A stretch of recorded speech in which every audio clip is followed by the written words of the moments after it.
नमस्कार दर्शक बंधु जय जगन्नाथ। आज आपण नहीं आसी 6टी टिप्स जहाँ फॉलो करने द्वारा धार करजरू किपरि मुक्ति पाइबे। आसंतु आरंभ करवा। नंबर 1, रविवार एवं मंगलवार दिन मसूर डाली गरीब लोक दान करने द्वारा धार करजरू मुक्ति मिलता है। नंबर 2, शिव मंदिर रे कदली भोग करी ओम मुक्तेश्वराय नमः मन को 108 थर जप करने द्वारा करजरू मुक्ति मिलता है। नंबर 3, बुधवार दिन मुग सहित गुड़ मिसाई गाई को खाइबा को देवा द्वारा आपण मानकर ऋण भार कम होता है एवं ऋण करजरू मुक्ति मिलता है।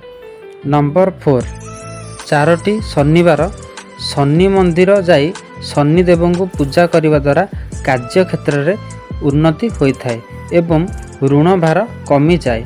नंबर 5, शुक्ल पक्ष बुधवार ठारू आरंभ करी प्रतिदिन गणेश श्रोत पाठ करने द्वारा धार करजरू मुक्ति मिलता है।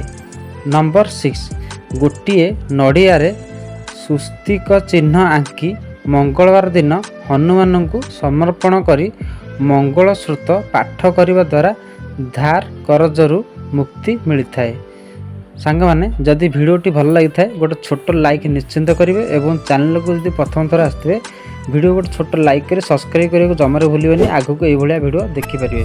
देखा नेक्स्ट वीडियो रे आपण मानक ये छोट टिप्स भल लगी था निश्चिंत गोटे छोट लाइक निश्चिंत करेंगे। जय जगन्नाथ।